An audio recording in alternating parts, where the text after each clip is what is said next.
Hi and welcome. Thank you for joining me for today's reflection.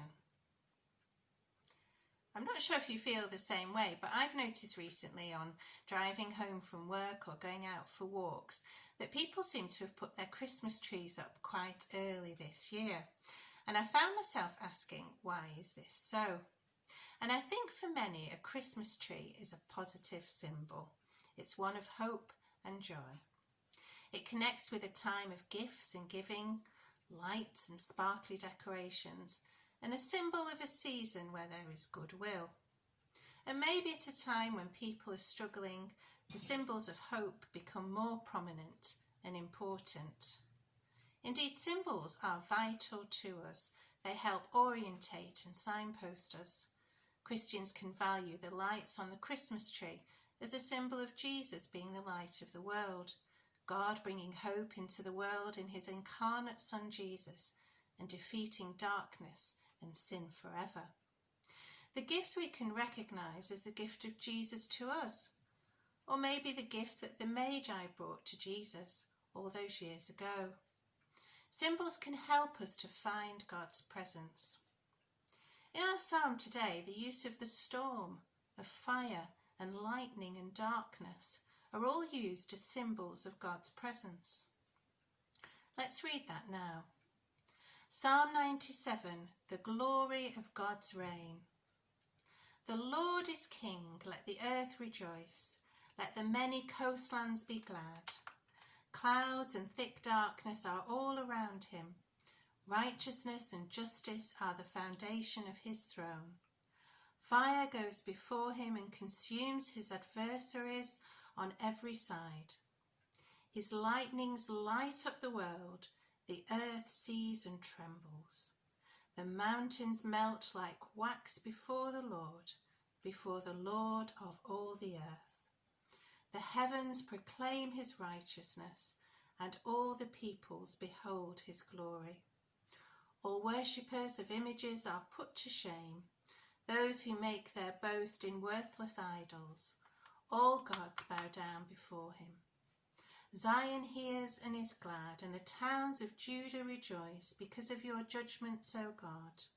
For you, O Lord, are most high over all the earth. You are exalted far above all gods. The Lord loves those who hate evil. He guards the lives of his faithful. He rescues them from the hand of the wicked. Light dawns for the righteous and joy for the upright in heart. Rejoice in the Lord, O you righteous, and give thanks to his holy name. This is the word of the Lord. Thanks be to God. To the people of the Old Testament, the storm was connected to the presence and the power of Yahweh. And there are three elements of this I'd like to reflect upon today: fire, lightning, and darkness. In many places in the Bible, God has revealed his presence through the use of fire. The technical word for this is a theophany. Theo for God and phany, which means to show. A theophany is a visible manifestation of God, and we see fire throughout the Bible as a popular choice. In Exodus 3, Moses encounters God through a burning bush. Later in Exodus, the people of Israel followed God as a pillar of fire through the wilderness. And God proved himself to Gideon when he lights his offerings on fire, for example. Here in verse 3, fire goes before him. Fire goes before God to refine and to purify. Secondly, lighting is conceived in the Bible as a sign of the active presence of God, and it's also seen as his weapon and instrument of judgment. Verse 4 says, his lightnings light up the world, the earth sees and trembles. The presence of Yahweh and his interaction with and among his people are clearly expressed in lightning, which bridges the gap between the heavens and the earth in a tangible way.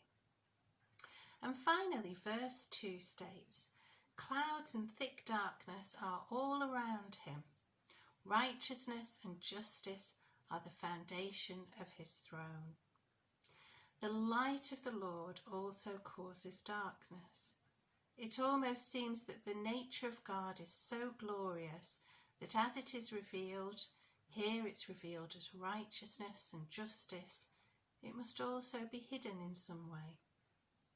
While no singular appearance of God, no theophany is described here, this psalmist clearly felt that God sent forth light, but was surrounded by darkness. The symbolism of the storm is the power of God in nature and God's power over nature. Do we look for the presence of God?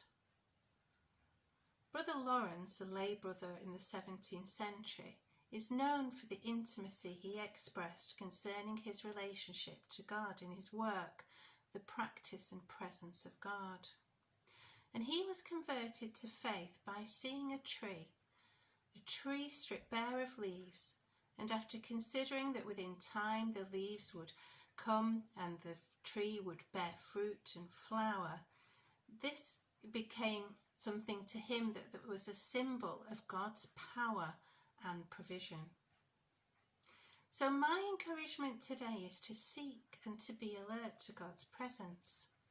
It might be that you connect with elements of nature, the rain, the storm, the sun, a landscape or wildlife.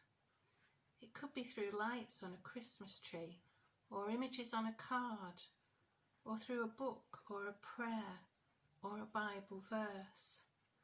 God is omnipresent. He is present everywhere and has an effect on everything at the same time. Let us embrace the symbols that we see and experience to help us to connect and acknowledge God in the midst of us and the hope that he brings.